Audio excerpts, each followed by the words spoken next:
ఇక్కడ మరొక ఆర్టికల్ పరిశ్రమల స్వార్థం ఒంట్లోకి విషం అనేది ఒకటి ఇచ్చిండ్రు.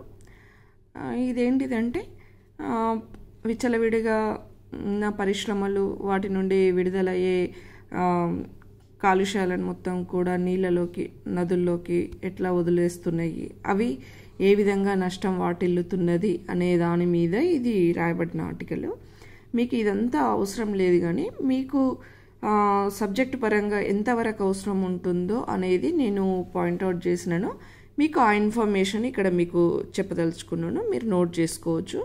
మీకు ఇది ఎన్విరాన్మెంటల్గా కానీ ఎకానమీ జాగ్రఫీలో కానీ మీకు ఈ సబ్జెక్టు యూజ్ అవుతుంది. ఈ పాయింట్స్ ఏంటంటే కొంచెం కరెంట్ అఫైర్స్ ఉంటుంది, వాట్ ఈజ్ వాట్ అనేది ఇట్లా మనం నోట్ చేసుకొని పెట్టుకుంటే ఈ సబ్జెక్ట్ని మనం ఎక్కడైనా యూజ్ చేసుకోగలుగుతాం. ఈవెన్ జనరల్ ఎస్ఐకైనా యూజ్ అవుతుంది, మీ క్వశ్చన్ ఆన్సర్స్ సబ్జెక్ట్లోనైనా యూజ్ అవుతూ ఉంటుంది. కరెంట్ అప్డేట్ ఇన్ఫర్మేషన్ మీకు ఇక్కడ కొంచెం కరెంట్ ఇన్ఫర్మేషన్ కూడా మీరు కలెక్ట్ చేసుకున్న వాళ్ళు అవుతారు. ఇక్కడ ఏమంటున్నారు, ప్రమాదకర పారిశ్రామిక వ్యర్థాలను ఎక్కడ పడితే అక్కడ పారబోస్తున్నారు. వాటి వల్ల జనజీవనానికి ప్రాణాధారమైన జలవనరులు విషతుల్యం అవుతున్నాయి.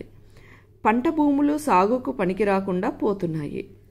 భూగర్భ జలాల్లోనూ భారలోహాలు పేరుకపోతున్నాయి. ప్రజలను క్యాన్సర్లు, చర్మ వ్యాధులు చుట్టుముడుతున్నాయి. సో అంటే ఎక్కడ పడితే అక్కడ పడేయడం వల్ల ఈ నష్టాలు అనేవి జరుగుతున్నాయి. అంటే ఏంటి, ప్రాణాధారమైన జలవనరులు విషతుల్యం అవుతున్నాయి, పంట భూములు సాగుకు పనికి రాకుండా పోతున్నాయి, భూగర్భ జలాల్లో భారలోహాలు పేరుకపోతున్నాయి. దీనివల్ల ఏంటిది, ప్రజలకు క్యాన్సర్లు, చర్మ వ్యాధులు వస్తున్నాయి. అంటే ఈ ప్రమాదకరమైన వ్యర్థాలు అందులో చేరడం వల్ల వస్తున్న నష్టాలు ఇవి, అంటే మానవులకు కలుగుతున్న నష్టాల కింద దీన్ని ట్రీట్ చేయొచ్చు. ఇక్కడ ఇంకా కొన్ని పాయింట్స్ ఉన్నాయి. డూస్ అంటే ఏం చేయాలి, అది జరగకుండా ఏం చేయాలి అనే కింద ఈ 2 పాయింట్స్ను మనము రాసుకోవచ్చు. వస్తూత్పత్తుల సమయంలో వెలువడే ప్రమాదకర రసాయనాల శుద్ధి కోసం పరిశ్రమలు ప్రత్యేక కేంద్రాలను నెలకొల్పాలి. ఏమంటున్నాడు, వస్తూత్పత్తుల సమయంలో వెలువడే ప్రమాదకర రసాయనాల శుద్ధి కోసం పరిశ్రమలు ప్రత్యేక కేంద్రాలను నెలకొల్పాలి. ఇది ఒకటి. Second point, lead, zinc, manganese వంటి లోహాల శుద్ధి పరిశ్రమలు ప్రమాదకర వ్యర్థాలను వాటి నిర్వహణ కేంద్రాలకు తరలించి భస్మం చేయించాలి. ఈ 2 పాయింట్స్ని మనము అట్లాంటి కాలుష్యం జరగకుండా చేయడానికి ఏం చేయాలో ఈ 2 పాయింట్స్ని మనం రాసుకోవచ్చు. ఇకపోతే ఇక్కడ కొంచెం అప్డేట్ వర్షన్ కరెంట్, అంటే మనము సబ్జెక్టు రాస్తున్నప్పుడు ప్రజెంట్ ఏం జరుగుతుంది, ఎక్కడుంది అనేది కూడా మనము మెన్షన్ చేయాల్సి ఉంటుంది. మురుగు కాలువలో వ్యర్థాలను వదిలిపెట్టిన పరిశ్రమల పాతకం మూలంగా విషవాయువులు చుట్టుముట్టి 2 ఏళ్ల క్రితం పంజాబ్లోని లూధియానాలో 11 మంది బలయ్యారు. అంటే ఇది ఇట్లాంటి కరెంట్ సిచ్యువేషన్స్, ఇట్లాంటి ఇన్ఫర్మేషన్ ఎగ్జాంపుల్స్ రాస్తే ఏంటంటే మంచి ఆన్సర్ అనేది మంచి ఎఫెక్టివ్గా ఉంటుంది, మార్క్స్ అనేవి మంచి స్కోర్ చేసుకోవచ్చు.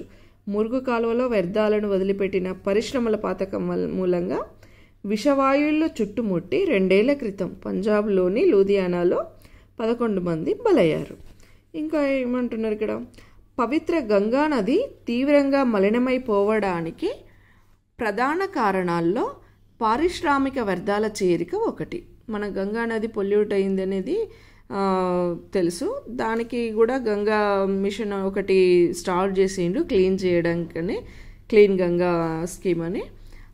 సో ఇది పొల్యూట్ కావడానికి ప్రధాన కారణం ఏంటిదట, ప్రధానమైన కారణాలలో ఒకటి ఏంటిది, పారిశ్రామిక వ్యర్థాల చేరిక. ఇంకేమంటున్నారు, కర్మాగారాల నుంచి వచ్చి కలుస్తున్న హానికారక రసాయనాలతో పంజాబ్, హర్యానా, హిమాచల్ ప్రదేశ్, మహారాష్ట్ర, అస్సాం, మధ్యప్రదేశ్, గుజరాత్ వంటి ఎన్నో చోట్ల జీవనదులు నరకయాతన అనుభవిస్తున్నాయి. ఈ రాష్ట్రాలలో కర్మాగారాల నుంచి వచ్చే కాలుష్యాల వల్ల ఈ రాష్ట్రాలలో ఉన్న జీవనదులు సఫర్ అవుతున్నాయని చెప్తున్నారు. ఇంకా తెలుగు రాష్ట్రాల్లో ప్రవహించినంత మేర గోదావరిలో మురుగునీరు, ఘన వ్యర్థాలు మొదలు పారిశ్రామిక విష రసాయనాలు భారీగా చేరిపోతున్నాయి. ఇక తెలుగు రాష్ట్రాల్లో గోదావరి పరివాహక ప్రాంతం ఎంత ఉందో అంతవరకు కూడా ఈ ఘన వ్యర్థాలు అంటే సాలిడ్ వేస్ట్ ఇవన్నీ కూడా చేరడం వల్ల పారిశ్రామిక విష రసాయనాలు భారీగా చేరిపోతున్నాయట. సమీప పట్టణాల్లోంచి ఫ్యాక్టరీల వ్యర్థాలు కృష్ణానదిలోకి వెల్లువెత్తుతున్నాయి. ఇంకా మూసి, మానేరు, తుంగభద్ర, పెన్నా వంటివి కూడా డంపింగ్ యార్డ్లు అవుతున్నాయి. ఇలాంటి నీటితో పండించిన పంటల ద్వారా భారలోహాలు మానవ శరీరంలోకి వచ్చి చేరుతున్నాయి. యమునా పరివాహకంలో ఇంధన వనరుల సంస్థ దీన్నే టెరీ అంటాం. అది చేపట్టిన అధ్యయనంలో ఈ ఆందోళనకర వాస్తవం అనేది వెలుగు చూసిందట. అంటే టెరీ చేపట్టిన సర్వేలో ఇవన్నీ కూడా బయటపడ్డాయి. మురుగు రసాయనాల ఉధృతితో మూసీ నీటిలో క్యాన్సర్ కారక arsenic, chromium, copper, nickel, lead వంటి రసాయనాల ఉధృతి పెరిగిపోయింది. ఈ క్రమంలో ఆ నదీ పరివాహకంలో ఆహార పంటలు నిలిపివేసి పూల సాగు మాత్రమే చేపట్టేలా చూడాలని వ్యవసాయ శాస్త్రవేత్తలు ప్రభుత్వానికి నివేదించబడింది. ఇప్పుడు మనకి మన తెలంగాణ ప్రభుత్వం మూసీ రివర్ ఫ్రంట్ అనేది ఒకటి మూసీ ప్రక్షాళన పథకాన్ని చేపట్టింది.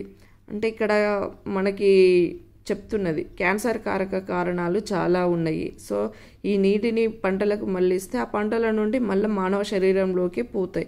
కాబట్టి అక్కడ ఏం చేయమంటున్నా జస్ట్ పూల సాగు మాత్రమే చేపట్టాడు అని శాస్త్రవేత్తలు ప్రభుత్వానికి రిపోర్ట్ చేసినాయట.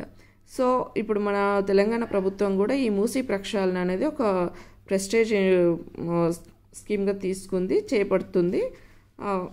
దీన్ని కూడా ఇట్లాంటి ఇన్ఫర్మేషను మనము లేటెస్ట్ ఇన్ఫర్మేషన్ మంచి రాస్తే మంచి మార్క్స్ స్కోర్ అవుతాయి. కలుషిత జలాల కారణంగా దేశీయంగా ఏటా 2 లక్షల ప్రాణాలు కడతేరుతున్నాయి. ప్రమాదకర వ్యర్థాలను ఇష్టారీతిన పారబోయడం, సామూహిక జనహననానికి తెగబడుతుండడం అనేది ఇది చాలా బాధాకరమైన విషయము. సో మీకు ఏదన్నా ఇట్లాంటి ఆర్టికల్ వచ్చినప్పుడు మనకు అదంతా అవసరం లేదు. మన సబ్జెక్ట్కి ఇది ఏ పేపర్కి కనెక్ట్ అవుతుంది, ఎంతవరకు తీసుకోవాలి అనేది మనము నోట్స్ రాసుకుంటే మీకు ఇట్లా ఈ చెప్పిన పాయింట్స్ కారణాలు ఏంటి, ఇక్కడ కారణాలు కనబడతాయి, ఎగ్జాంపుల్స్ కనబడతాయి, లైవ్ ఎగ్జాంపుల్స్, వాటి వల్ల ఇంకేమైనా చేపట్టాల్సిన చర్యలు, ఇట్లాంటివి మనకి ఈ ఆర్టికల్లో కొన్ని పాయింట్స్ మనకు దొరికిపోతాయి. అట్లాంటివి మనము స్పెషల్గా నోట్స్ రాసేసుకుంటే మన ఆన్సర్ని డెవలప్ చేసుకున్న వాళ్ళం అయితే స్ట్రెంథన్ చేసుకుంటే మంచి మార్క్స్ స్కోర్ చేయడానికి ఆస్కారం ఉంటుంది. ఇది మీకు ఉపయోగపడుతుందని ఆశిస్తున్నాను. Thank you.